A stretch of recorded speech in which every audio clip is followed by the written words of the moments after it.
PG on January 5th. So we are living in our mission and vision of living and learning in our Catholic faith so that students centered in Christ realize their full potential.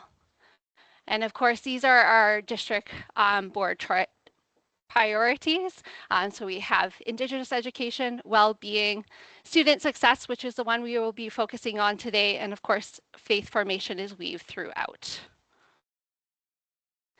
And this, of course, points to your TQS, where you are coming and learning a little bit more about EAL to support your professional attire. We also wanted to share with you very briefly, this is a draft form of our EAL team priorities.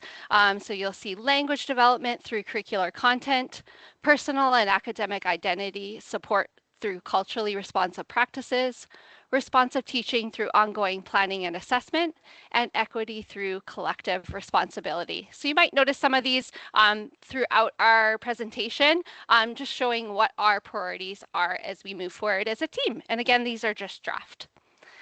And speaking of team, I work alongside some fantastic ladies. So this is our team.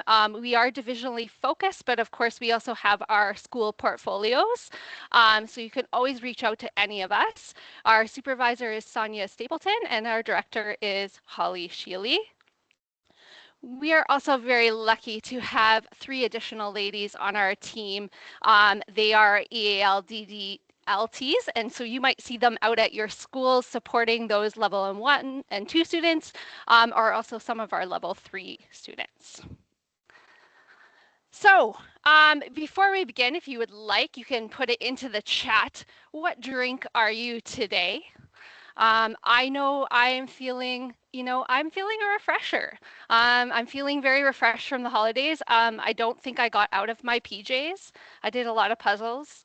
I just relaxed, so it was exactly what I needed. So I'm feeling pretty refreshed. We'll just see if you want to put in how you're feeling today in the chat.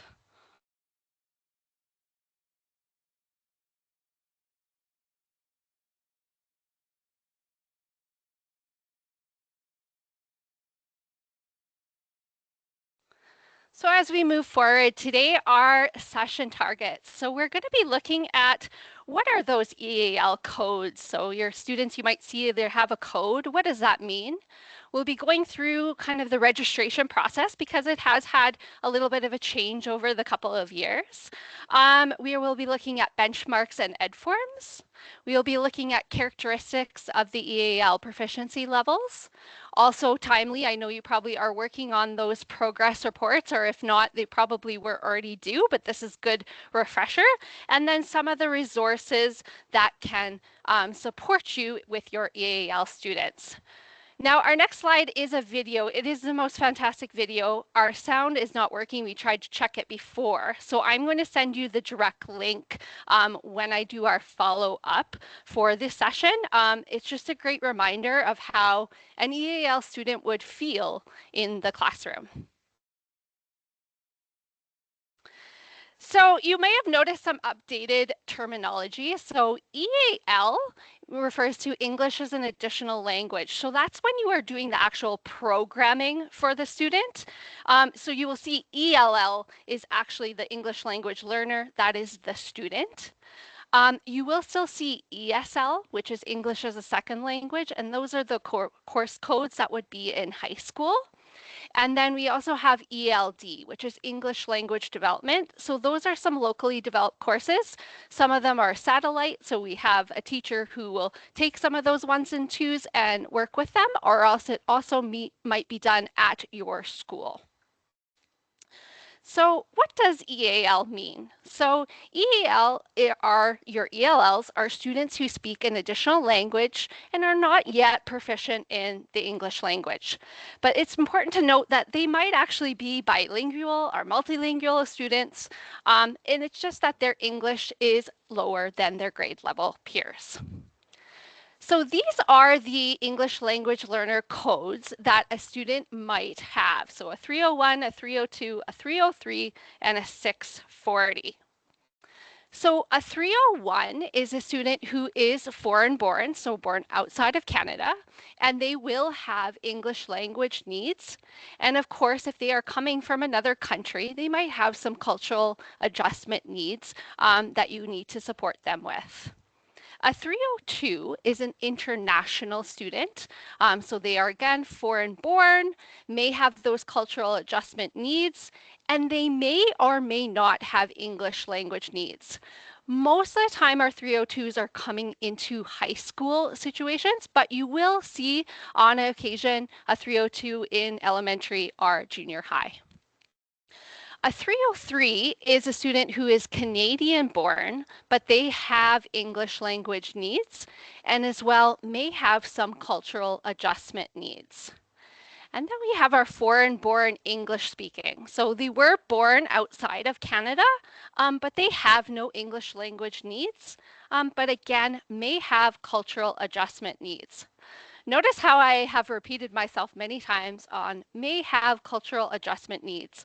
A lot of these students might have this, will need that support from you as they adjust to Canadian life.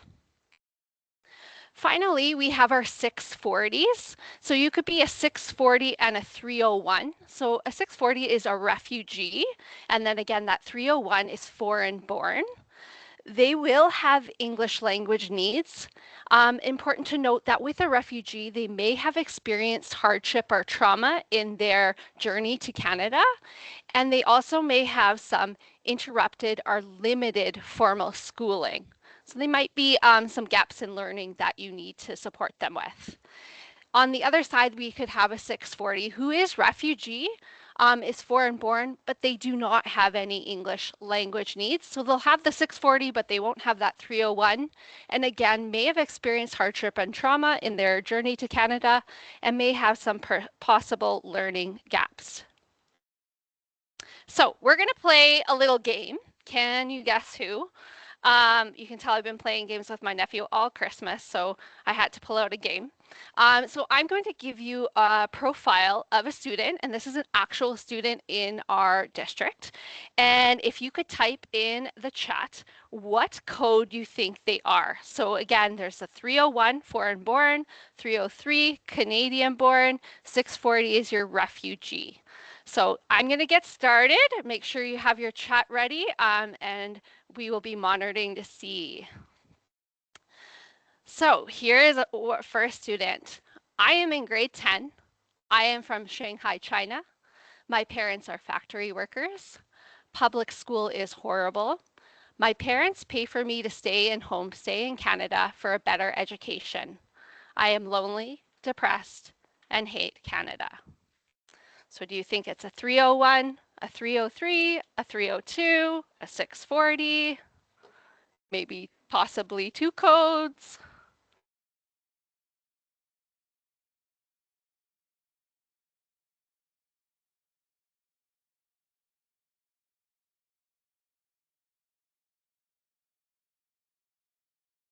Okay, so this one is a 302 example. So they are an international student. Well done. And next one. So these are two different students, but they will have the same code. So for our girl on the left, I was born in Nigeria. We moved to Canada when I was 14 years old. I've only gone to school and spoken English. I have an accent. Everyone thinks that I don't speak English. Why can't they understand? My parents work 4 jobs. Our fridge is always empty. I'm expected to look after my brothers and sisters. And on the right-hand side, I am in grade 9. I moved to Canada from Uganda. Everyone thinks that I can't speak English because I have an accent. I only speak English. My parents were professionals back home. Now they have to work 3 jobs. So is this a 301, a 302, a 303, a 640, or perhaps multiple?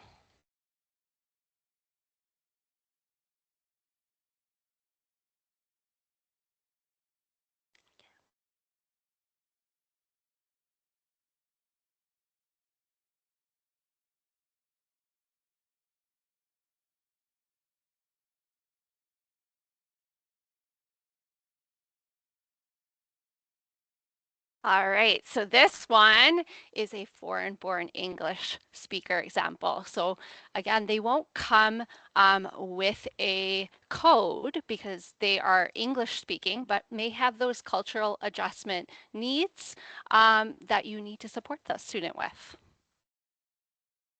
And next student, I am in grade 2. I was born in Canada. My family was all born in Korea, including my older brother, grade 6, who is a 301.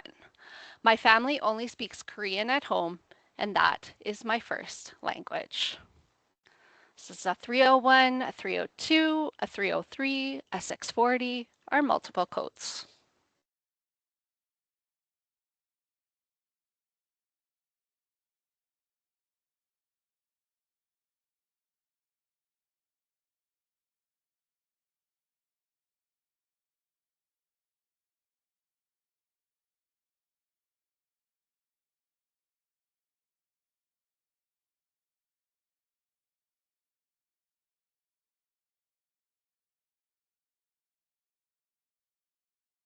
All right, lots of you are good at this one. So this is a 303. So that's Canadian born, but when their first language is not English, that's when they might need that support. And again, might need some adjustment, cultural adjustment.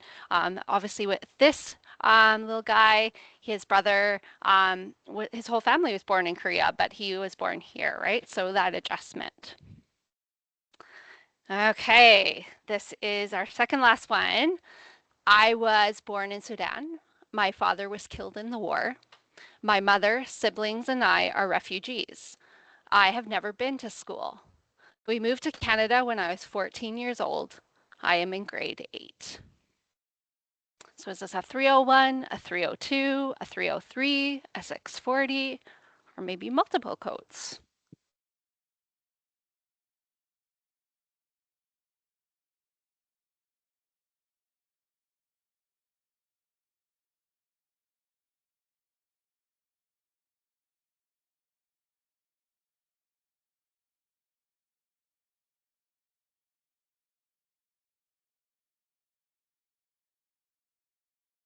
Awesome job. This would be a 640 refugee. Based on this profile, we don't know if they would be a 301 or not, because we don't know if they have English needs, but for sure would have that 640 with that refugee status. So supporting them with that cultural adjustment period, or maybe they may have experienced like his father was killed in the war, then they would need some support with that hardship and trauma. All right, this is the last one of the game. Here we go. I am 9 years old. I just moved to Canada to live with my mom, who has been here for 7 years. I've not seen her since I was 2 years old. I lived with my grandparents in the Philippines. I'm just so scared and sad. So is this a 301, a 302, a 303, a 640, or maybe multiple?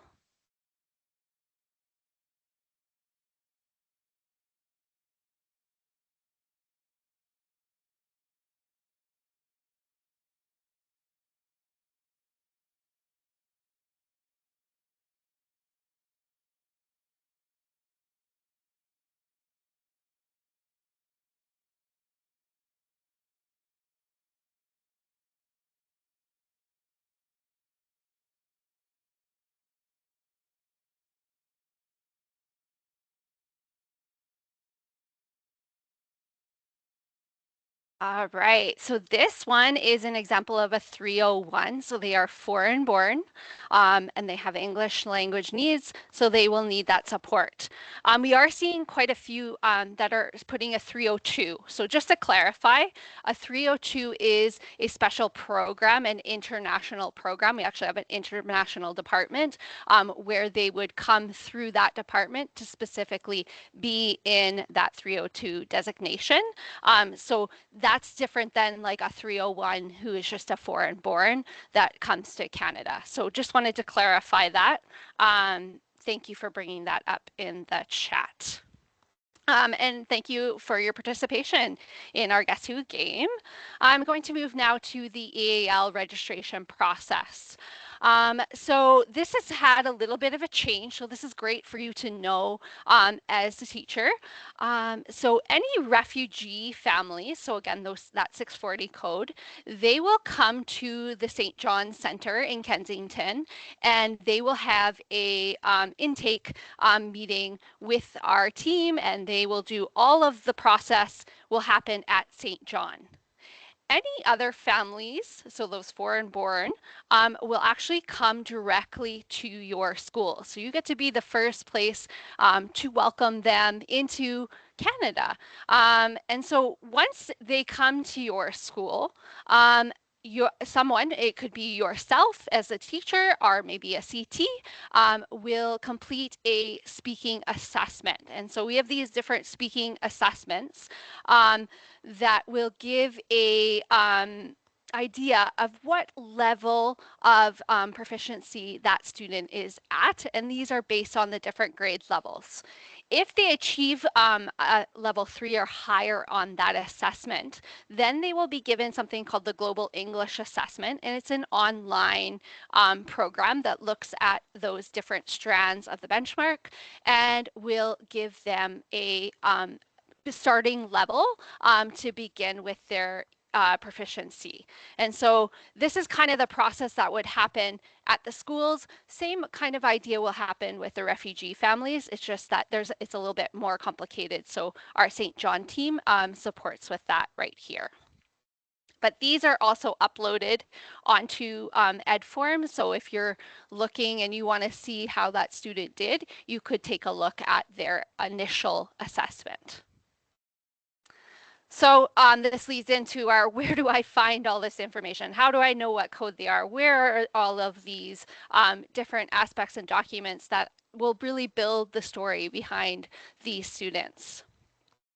So in Power School, if you go onto your index card, which is the symbol for your class, you can select the student from the far left-hand column. From there, you'll click on student profile, and then you can click on ELL. That's where you'll see what code they are at. And then we're still fiddling around with this because we're not sure for teachers, but there is a tab for documents, which will have on PASI all the different documents that we talked about, like that initial proficiency assessment that was done at your school. If you don't have access to that, you can ask your CT and they can support you in finding those documents for you so that you can have a look at where that is. As well on EdForms, when you click on that student, you will see the code is at the very top there. So for example, this one is a 301 student. Now, when we talk about our EAL students, we need to talk about our benchmarks. So this is an Alberta education requirement. This is to help us so that we do have that funding for that student. But beyond those requirements for Alberta education, this is really a great place to start to guide and give proper programming for your students. I like to think of the benchmarks as kind of like that learner support plan that we do for some of our students to support them. This is going to help in communicating their growth in language to parents and to the students, and it also supports their transition as they move through the different proficiency levels. So when you look at the benchmarks, you will have your 4 strands. So you'll have your listening, speaking, reading, and writing, except for K1, which will only have listening and speaking. They will all have levels 1 to 5. They will all have language outcomes as well as competencies, so that vocabulary, sentence structure, and cohesive devices will be seen throughout each of the strands. One thing I really want to highlight is the level of support. So those are those where by the levels 1, 2, 3, 4, 5, you will see in red what the support should be given. So we have intensive support, targeted support, and limited support. So if a student, for example, is a level 2, so they're a working level 2, then they are a working level 2 because you are providing intensive support in all of these areas: vocabulary, sentence structure, cohesive devices. It's really important that we are providing that support. And we do have lots of documents to help you with what does that mean? And that we can share that with you as well. We also have, because sometimes we forget, myself included, some of the key terms in the benchmarks. For example, oh, well, what is an everyday word? So we have a document linked on our slides, and we'll be sending these slides to you, that has that supporting document with all the key vocabulary pieces that you would need to support.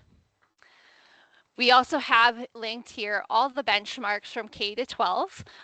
The exemplars have, which I love, they have like an actual example of what that might look like at each level. And so it's nice to have both pieces to support you with supporting that student.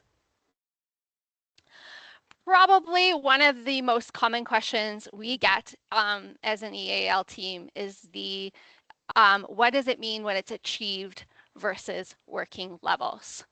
So if you are looking at your benchmarks, so on the Ed Forums, you'll see on that left-hand side on the bottom, there is the box is all filled in for level 1. They have achieved a level 1. The dotted box is where they are working at. So they haven't achieved level 2. They are working in that level and working towards achieving and going to a working level 3. If you have any more questions about that, please reach out to your EAL consultant. We know it can sometimes be confusing, but it's a really important thing to understand that achieved versus working level. Now we know most of you have already completed that first updating of your benchmarks because that was due before Christmas break. But we know as you are doing your progress reports, or you might want to take a look again at those benchmarks depending on what your school has for their schedule of updating benchmarks. Just a reminder about how, again, the blue box is they have achieved that, and the little dotted box is where they are working at level. And again, we do have a benchmark overview document that could support you in when do I update benchmarks, and it's linked here on this slide. As well, we know that you have already done a fantastic job on collecting evidence for your EAL students. I recommend going to this website even for all your students, especially in collecting that writing evidence, because they have some great writing prompts to get you started with all the supports embedded. So I hope you have had a chance to take a look at this website and go to it again. Maybe you want to collect another writing sample and take a look at all the growth that your students might have. I'm now going to turn it over to Stacy, who is going to talk about understanding the proficiency levels. Hi, thank you. So what we're going to do now is going to look at sort of the characteristics and challenges that your EAL students may be experiencing at the different proficiency levels from level 1 through to level 5. To note, though, something to keep in mind is when acquiring a new language, there are two sort of components of that. So the first being your BICS language, and that's your basic interpersonal communication skills. Within BICS, this would look like social conversational language that students have. They would be engaging in this language, you know, in the halls with their peers, in very low academic areas, I would say, even phys ed classroom potentially out at recess. It's very familiar language and familiar content. So they would have a little bit more proficiency in some of those aspects of this because they're using it daily. It's high frequency vocabulary. So you would usually be seeing our level 1s and 2 students sort of developing their BICS. They're starting to set those foundational language skills to be able to form connections, to form relationships, to kind of connect to the community as well. And developing BICS can take about 1 to 2 years for that conversational fluency to develop and maybe even show mastery of it. And that's keeping in mind that there may not be any other, additional diverse needs that the student may have. If there are, that can impact language acquisition, and might increase the amount of time that it takes for a student to develop BICS vocabulary. The next sort of stage of language development would be CALP, and that is cognitive academic language proficiency. And so this would be your academic subject specific language. This is language that doesn't develop on its own through osmosis. It's language that needs to be explicitly taught, modeled, and sort of practiced within a classroom, within even a home space, but being very targeted and intentional with that language. And it does develop through experience and exposure. So, being exposed to a word one time would not help to develop this language. It would be repetition, building familiarity with it, and then getting opportunities to actually use it themselves. And this type of language has very low frequency, and it's much more abstract. So this type of language will take 5 to 7 years for that academic fluency to be developed and for students to show mastery of it. And again, it can take even, much longer than that, depending on how that student acquires language, if there are additional needs, and also if they have additional languages, because there might be differences in, grammatical pieces of language. There may be differences in the ways in which you form sentences, that syntax.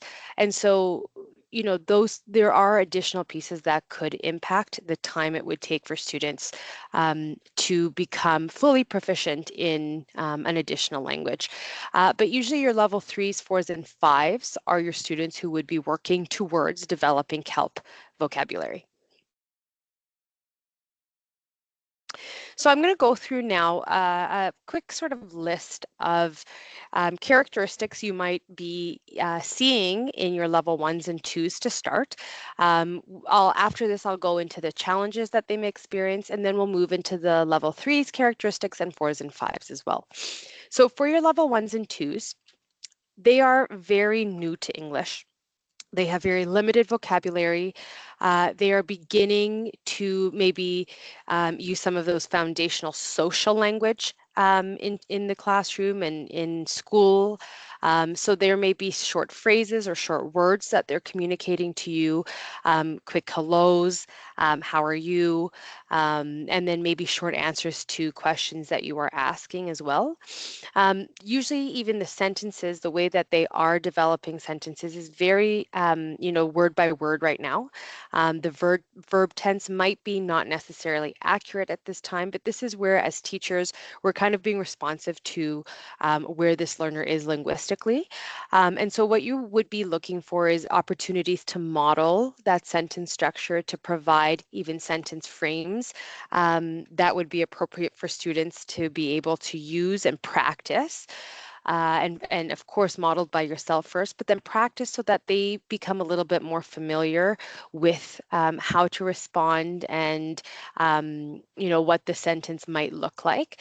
Also, they would have sort of basic communication skills at this time. So there might be a little bit of challenge that they're experiencing in some of the comprehension and fluency within even casual conversation.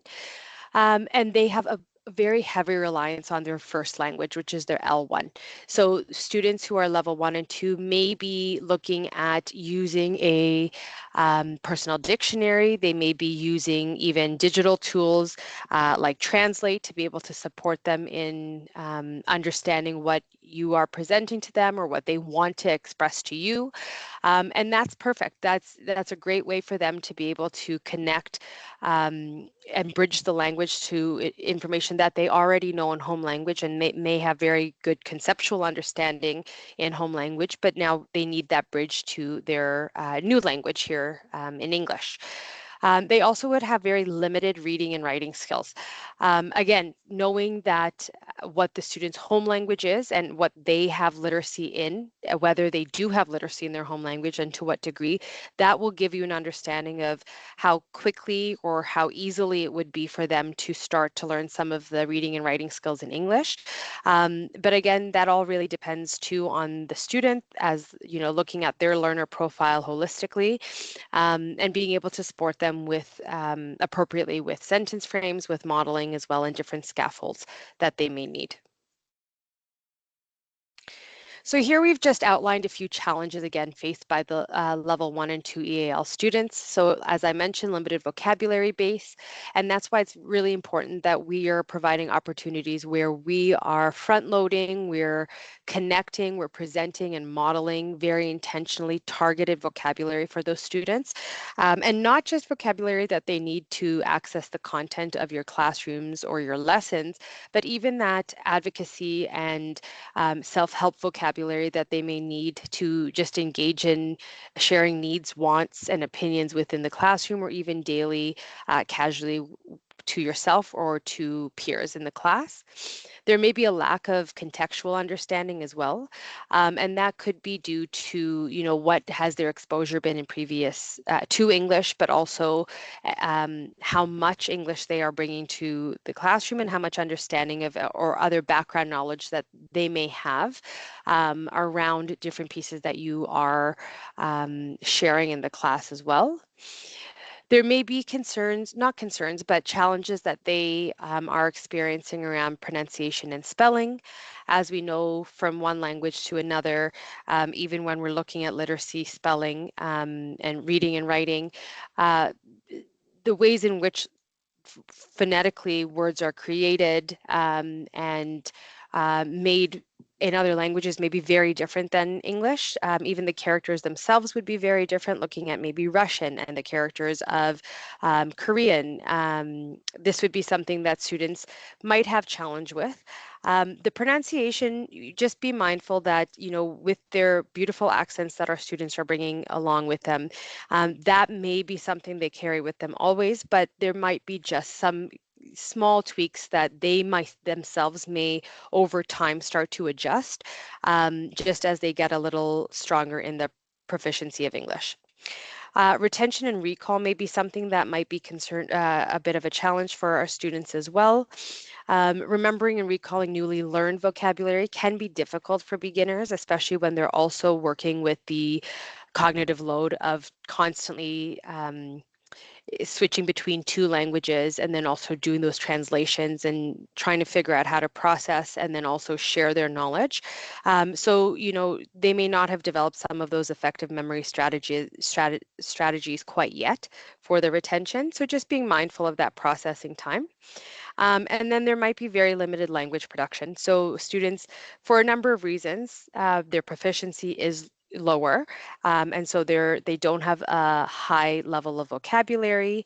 They may not have the opportunity to practice or have had the opportunity to practice putting, you know, the vocabulary they do have into sentences and how they would express their opinions and thoughts. But also they themselves might just be a little bit more hesitant as it is a new language, just as you and I may be a bit more hesitant to take the risk of, you know, sharing out loud, maybe orally, or even a little bit more hesitant to write in a new language. So just being mindful of that and being able to provide them with scaffolds and supports where needed. We have additional sessions that we have recorded that go through a number of our different strategies and scaffolds and a different resources that we have that can really support your level 1s and 2s, and that's also accessible on our core website. Here we're looking at some of the characteristics of our level 3s and 4s. Now they have developed their BICS language, so that social conversational language, they have sort of mastered the fluency and the conversational fluency, and now they're looking into a little bit more of that academic vocabulary. So they have expanded that vocabulary. They've improved sentence structure through practice, through modeling, through even peer modeling, engaging in talk time opportunities in the classroom. They've increased communication skills as well. They're able to really engage and sort of take it to a deeper level of clarity and in expressing their ideas. And they're really coming along and developing reading and writing skills. So they may be actually some of these students could be reading at definitely grade level of their peers, native English speaking peers, but may still be requiring some supports, maybe some visuals to go along with that as well. As Kim mentioned early on, from level 1 straight through to level 5, students are requiring, EAL students still do require supports. They do become less as they become stronger in their proficiency, but it's still something that will be needed even as a level 5 student. And our level 3 and 4 students will still have, not necessarily a full reliance on their first language, but it is still influencing how they may think, how they may dream. And this is from students that have shared with us that, they speak in school in English, but they dream and they think in Spanish, or they feel in Korean. And so that's a piece to always keep in mind, is that our students are bringing with them not just who we see in speaking English in our classroom, but they've come with, a depth of language and experiences that can also that do influence who they are as learners in our class. Some of the challenges that our level 3s and 4s experience is continuing to expand on those vocabulary needs. They are now working within a lot more academic and abstract language. So they're trying to really develop that nuanced, specialized vocabulary. They now are also starting to be more aware of, understand, and use themselves some of that figurative language that sometimes can be a little bit tricky for even native English speakers. And they're looking, they're requiring a lot more deeper understanding and support in some of the cultural context of what you might be presenting in the classroom. They would be looking at differentiating synonyms and antonyms. So they're now really working in vocabulary in a much more deep way and in a much more meaningful way, but it can require a lot of unpacking and support from yourself as well. And they are, again, the depth of how they're going to be expressing themselves, how they're putting meaning to words, how they're sharing what they're saying as well. They're also maybe even navigating different types of grammatical context and syntax, and how, we would incorporate some cohesive devices in a more in a stronger way in our writing and in our speaking. So this is where they are sort of developing a little bit more depth in their 4 strands of the benchmark. So the reading, writing, speaking, and listening. And then on the next slide here, we're looking at our characteristics of our level 5s. Now, our level 5s are certainly much more close to our native English speakers or their native English speaking peers. But again, they are working in much more complex sentences. They're looking at strengthening those reading and writing skills. They still will always be influenced by their first language, and we encourage them to do so because that is part of who they are culturally, as well as who they are. It's part of their identity as well. But they are developing a lot more in terms of language. You may, in your classrooms, not even need to be, supporting very much any longer because they are so much more proficient in the English language that they are very similar at this point to their native English peers. But just always keep in mind that we do still need to be intentional because there might still be some cultural components that, they don't have the background knowledge of because of maybe the time they came to Canada or they didn't have the experience of it. So always being mindful of those pieces. And then some of those challenges that our level 5s experience. Again, it kind of is all based in the expansion and depth and specializing some of that vocabulary in the way in which they use the vocabulary effectively, and making sure that they're able now to expand and continue to take from various sources, and be able to create and synthesize a lot more than maybe they would have in previous years. So just keeping in mind now too that we've seen some of what the characteristics look like at all levels and what some of the challenges these students may be experiencing at all levels. This is a quote that we sort of reference quite often, and it really speaks true to all of us as teachers within our district in any quadrant of the city, and at any divisional level. And it's because we work with additional language learners, all of our lessons are language lessons. It makes no difference what class we teach. And this is true because, you know, it isn't the responsibility of just the ELAL teacher to be teaching English. Because all of us deliver our lessons in English, we are responsible for ensuring that it's not just content that is being delivered, but we need to make that content comprehensible for all students, including our EAL, so that they can engage in the content, they can understand it, and they can work within it. Like before the break. Yeah. Okay. This was the last meeting. He goes, I really felt that I should bring that because they were sharing food and she was taking food from her. I'll just, a So quick I was like, reminder oh for no, all like to she doesn't want just to talk to ensure me. that She doesn't your want to do mics this. are muted at this time, so that we can continue on with the recording. Thank you. And so this is another slide that just really speaks to the two hats that teachers wear when we're looking at supporting our EALs. So we are responsible certainly for our content objectives, but also for language objectives. And these two work very closely together. You'll see the quote that we use at the top here, language and content are inextricably linked. Content is the inhale, while language is the exhale. And so as teachers in our content areas, when we're wearing those content hats, we are looking at using language to teach new concepts. While under our language hat, we're actually using the concepts taught in class to teach new language. So they do work very beautifully together, but we really do have to be mindful of how targeted we are to whether it is a content outcome. So that is those outcomes that are identified in our program of studies. You know, they're grade specific, and we track the achievement of those outcomes on progress reports, and not sort of blurring them, but being very knowledge, sort of understanding that now my language objectives are very different. Those are based off of linguistic outcomes that are outlined in the ESL benchmarks.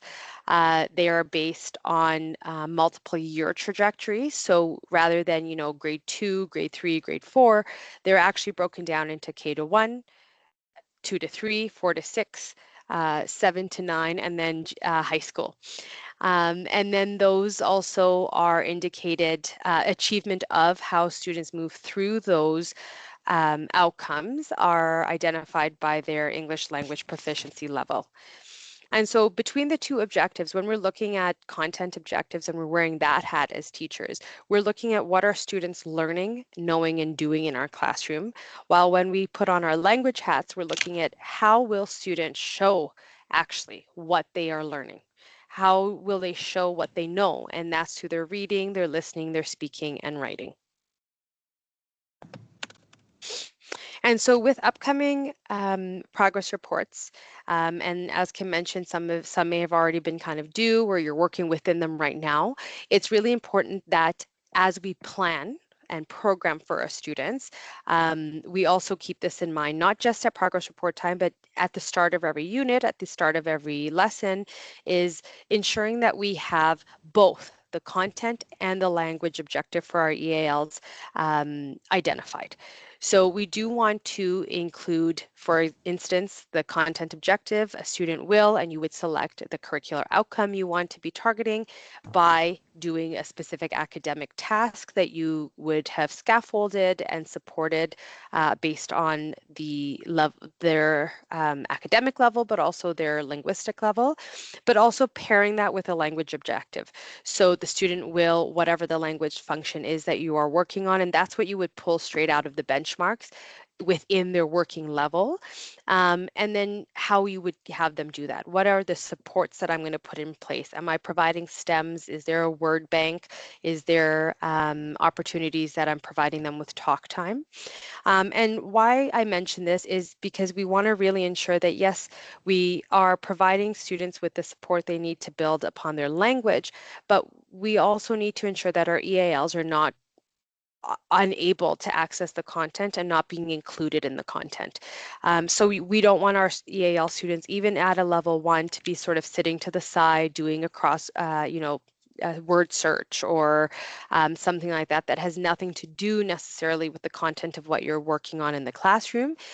We want to be able to use the content and where you're at, and then be able to tier the language appropriately for the student to be able to connect. And that's something that if you are new to working with EAL students or new to teaching, our team can support you with. And just for the reporting guidelines too, I'll just read this out as it's stated here. We have everything linked for you as well so that you can access some of our recordings that we have about this as well. But when you are reporting on progress of an English language learner, you must comment on both the content and the language outcomes. You have to, the comments should state that the student is an English language learner, and that might be somewhere maybe in work habits that you outline that, but it does need to be stated on the progress reports that this student is being supported through the EAL benchmarks, is an EAL student, and identify what level they're working on. And where possible, this information should also be included in a general area. So like I said, in that work habits, but also within each of the comments, potentially you might be identifying that they are an EAL student. This is a infographic that we created just based out of some of the research that we've been doing as a team, and historically as the EAL team has done over the years as well. But it's a nice quick infographic that you are able to print off and refer to, and it's just something as a reminder of what are some of the high impact strategies that I should be incorporating into my lessons. And again, for one lesson, we wouldn't expect you to be using all of these, but maybe you're ensuring that, you know, I'm starting this new unit on in science, it's on photosynthesis, and I need to be pre-teaching some of this vocabulary because it's going to be coming up. Or I'm going to ensure that I'm including some visuals or realia, so the actual artifact, to connect some of the understanding for my students so that it makes it more real in the classroom. Also just being mindful of background knowledge. Have my students had the opportunity to build background knowledge on this? Is there something, are there gaps in some of the knowledge that they have that's going to be a barrier for them to access some of what I'm teaching in the classroom? Keep in mind, as we went through those profiles of the students earlier in the guessing game, some students, because of their journey, did not have formal schooling for several years, and so may have missed out on some of those, some components that we take for granted or we expect them to have at, you know, junior high and upper elementary. So just keeping that in mind as well. And so this will be available for you to access, to print off, and to refer to. We have already referenced our EAL core site very briefly, but this is a site that we are still continuing to develop. It's a great site for instructional strategies, district and community supports, and different resources. And we have it sort of broken down by division to kind of help you navigate where you need to get to, and then also by strands as well. So there are different really great supports in place there. And if there's any questions you have once you kind of get into it, please feel free to contact any one of the consultants. We also have our EAL YouTube channel, which we house a number of our previously recorded sessions. So it's a great place if you are new to supporting EAL students to check in. They're quick bites of PG sessions. Some are just 30 minutes, some are a little bit longer, but it's a nice way for you to have that reference to look back at and just get the information you may need. And then always a reminder that through Insignia, we also have a lot of awesome EAL resources. In IMC, there are dual language kits, there are dual language books, there's different differentiated kits as well that kind of scaffold the resources that you might be using. So let's say, for instance, you're doing a book study, and rather than everybody, or novel study, rather than everybody having the exact same novel, which maybe is not supportive of where your student's reading level is or their language level is, there may be opportunities that have like a graphic novel that for the exact same title. And so please feel free and remember to always maybe reach out to IMC and look on Insignia as well. And then if you haven't yet, we have a monthly newsletter that we send out to our mailing list. If you want to join that mailing list, please scan this QR code and we can add you onto it. We always include different upcoming information, deadlines. We have always new resources or strategies embedded on the newsletter as well. Some awesome books that kind of go along with maybe the month and focus and any themes that go along with that month. So that might be something you could incorporate in lessons in your classroom as well. A few other places that you might want to explore, as I mentioned, our EAL core site. Many of you have already potentially looked at our EAL collecting evidence site. Project Zero is a great website out of Harvard that provides you with thinking routines that you can use in your classroom to help students engage in conversation, to lower affective filter in the classroom so that they feel a little bit more at ease to share some of their thoughts and opinions before you sort of jump straight into the academic content of your classroom. Kim modeled early on in the session the sort of opening little practice that we did with the Starbucks drinks. And that's like a great way that you could also open up in your classroom. It could be quick questions on something they did in a previous lesson, what you did the day before, how they are feeling, how the weekend was. And you noted that we included sentence frames to allow students or yourselves to share your ideas, and word banks as well, because we can't always assume that students have the words that they need to express, but they do want to be part of the conversation as well. So again, for those students who need it, they'll use it. For others who don't, they won't need it. And then another great place to look out is the Alberta Assessment Consortium site. They often have, or they have, not often, they have performance tasks available there that would be really helpful as well to look at. You may have to scaffold slightly for your EAL students, but it's a great website to check out also.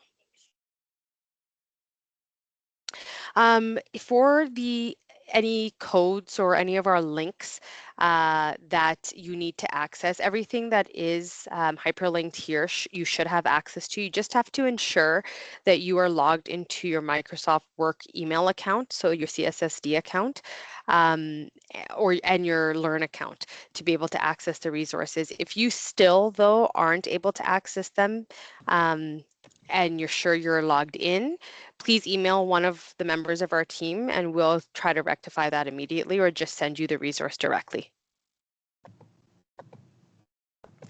And please, here we have put together the EAL toolkit. This has a lot of awesome strategies, resources, infographics that you can be using, graphic organizers, just a great little bank of resources here, especially being new to EAL. This could be a great way for you to start some of how you're going to be scaffolding and supporting your EALs within each of your lessons.